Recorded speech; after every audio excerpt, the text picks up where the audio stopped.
बागेश्वर बाबा के सामने जमीन पर बैठे यह शख्स कोई आम आदमी नहीं बल्कि मध्य प्रदेश के पूर्व मुख्यमंत्री और कांग्रेस के नेता कमलनाथ हैं। इस तस्वीर को देखकर आप बागेश्वर बाबा के शक्तियों का अंदाजा लगा सकते हैं कि जो कांग्रेसी लगातार बागेश्वर बाबा पर उंगली उठाते हैं, उसी कांग्रेस का दिग्गज नेता बागेश्वर बाबा के सामने नतमस्तक है। पर भारत हिंदू राष्ट्र था, है और फिर से घोषित होकर रहेगा। बागेश्वर बाबा के सामने बैठे यह शख्स मध्य प्रदेश के वर्तमान मुख्यमंत्री शिवराज सिंह चौहान हैं। अब आप अंदाजा लगा सकते हैं बागेश्वर बाबा के शक्तियों का कि महज 27 साल के उस शख्स के आगे 64 साल का दिग्गज नेता भी नतमस्तक है। यह तस्वीर भोपाल में हो रहे एक सभा के दौरान की है, जब बागेश्वर धाम सरकार ने कहा, आत्मरक्षा के लिए हमें धर्म और शस्त्र दोनों की आवश्यकता है। अपने पास भाला रखो, हथियार रखो, मारने के लिए नहीं, रक्षा के लिए। हाँ, जरूरत लगे तो प्लीज, तुम्हें बाप की सौगंध है। बात उस वक्त की है जब पंडित धीरेन्द्र शास्त्री गुजरात के सूरत में अपने कथा का आयोजन कर रहे थे। उस वक्त बागेश्वर बाबा ने कहा, एक बात तुम अपनी जिंदगी में याद रखना, जिस दिन गुजरात के लोग इसी प्रकार संगठित हो जाएंगे, भारत क्या, हम तो पाकिस्तान भी हिंदू राष्ट्र बनवाएंगे। एक कथा के दौरान बागेश्वर बाबा ने कहा, किसी को राम के नाम से टेंशन है, हिंदू राष्ट्र के नाम से टेंशन है, तो हम क्या करें, हार्ट अटैक की दवाई खाओ। दोस्तों, हमें यकीन है कि इस वीडियो को देख रहे अधिकतर लोग बागेश्वर बाबा के परम भक्त होंगे। सभी लोग हमें कमेंट करके यह जरूर बताइएगा कि आप किस शहर से हैं और बागेश्वर धाम में अब तक आपकी अर्जी लगी या नहीं। इस तस्वीर में बागेश्वर बाबा के साथ उनका छोटा भाई है जिनका नाम है शालिग्राम, लेकिन कहा जाता है कि उनके छोटे भाई का व्यवहार पंडित धीरेन्द्र शास्त्री जैसा बिल्कुल भी नहीं। हाल ही में एक वीडियो वायरल हुआ था जिसमें शास्त्री जी का छोटा भाई एक दलित परिवार को बंदूक के साथ धमका रहा था। वीडियो वायरल होने के बाद उनके खिलाफ FIR हुआ और महज 4 घंटे के भीतर जज साहब ने उन्हें जमानत दे दिया। लोगों ने कहा कि उनका छोटा भाई शास्त्री जी के शक्तियों का गलत इस्तेमाल कर रहा है। यह तस्वीर 6 मई साल 2023 की है, जब बागेश्वर धाम सरकार अपनी एक कार्यक्रम में राष्ट्रपति को निमंत्रण देने के लिए राष्ट्रपति भवन पहुंच गए। बागेश्वर धाम सरकार कहते हैं, समाज में जातिवाद को फैलाने का सबसे बड़ा कारण राजनेता है। धर्म से राजनीति चलाई जा सकती है, लेकिन राजनीति से धर्म को नहीं चलाया जा सकता। इस गंभीर स्थिति से निपटने के लिए संत समाज को एकजुट होना होगा, नहीं तो सनातन धर्म को मिटने में देर नहीं लगेगी। 1 अरब साल से ज्यादा पुराना है यह हिंदू धर्म। यह तस्वीर है लालू प्रसाद यादव के बड़े बेटे तेज प्रताप यादव की, जिन्होंने कहा था कि अगर धीरेन्द्र शास्त्री बिहार आते हैं तो हम उनका विरोध करेंगे और उन्हें पटना एयरपोर्ट पर ही घेर लेंगे। लेकिन बागेश्वर धाम सरकार भला कहाँ रुकने वाले थे, वह अपना काफिला लेकर पटना की तरफ रवाना हो गए। बताया जाता है कि जैसे ही बागेश्वर बाबा पटना एयरपोर्ट पहुंचे, लगभग पूरा पटना जाम हो गया। हर तरफ बागेश्वर धाम सरकार के भक्त मौजूद थे। भक्तों की भीड़ के आगे लालू प्रसाद यादव का बेटा कहाँ रह गया, किसी को पता भी नहीं चला। पटना में दरबार शुरू होने के बाद भक्तों की भीड़ देखकर बागेश्वर बाबा ने कहा, हमें तो ऐसा लग रहा है कि भारतीय हिंदू राष्ट्र की ज्वाला बिहार से धधक रही है। एक दिन ऐसा आएगा जब पूरा भारत राममय होगा। हिंदुओं में एकता हो तो उसका नजारा क्या होता है, इसका नजारा देखना हो तो आओ कुछ दिन गुजारो बिहार में। और यह तस्वीर उस वक्त की है जब पटना में बागेश्वर बाबा सरकार का कथा शुरू हुआ। बताया जाता है कि बागेश्वर बाबा को देखने और उनका कथा सुनने के लिए इतनी भीड़ हो गई जितना आज तक कभी नहीं हुआ था।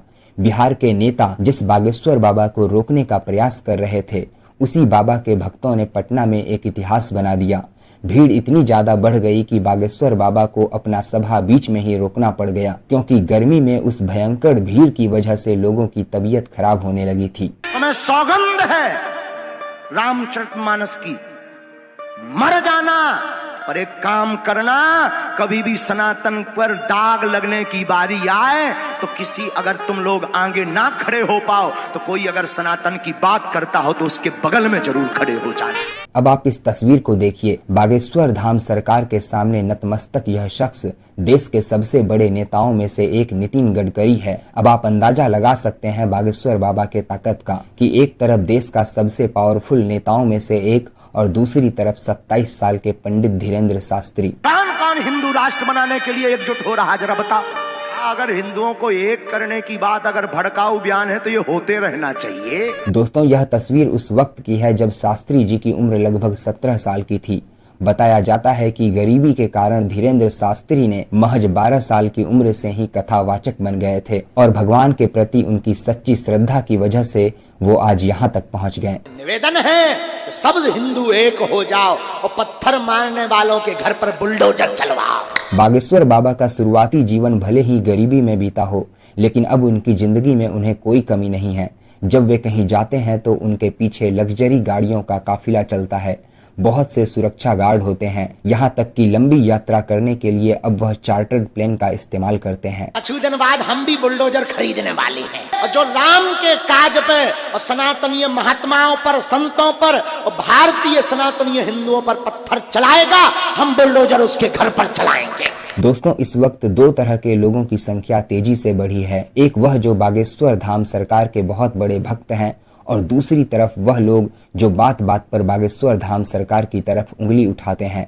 बागेश्वर धाम सरकार पर उंगली उठाने वाले लोगों में से कांग्रेस के कुछ नेता भी शामिल हैं। यहाँ तक कि बहुत से लोग तो ऐसे भी हैं जो बागेश्वर धाम सरकार को तरह तरह की धमकियां देते हैं। यही वजह है कि सरकार ने बागेश्वर बाबा को वाई कैटेगरी की सुरक्षा दी है। एक दरबार के दौरान पंडित धीरेन्द्र शास्त्री ने कहा, हिंदुओं जगो, और जो तुम्हारे पत्थर तुम्हारे घर पर फेंके उसके घर जैसे भी लेकर चलो।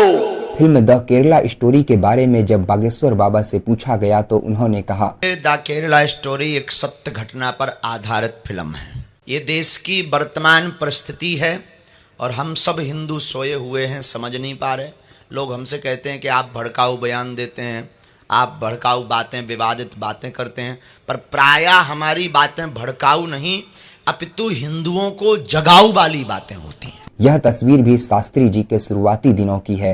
एक दरबार के दौरान शास्त्री जी ने कहा, 2 बच्चे पैदा करो और एक को राम के काम में लगा दो।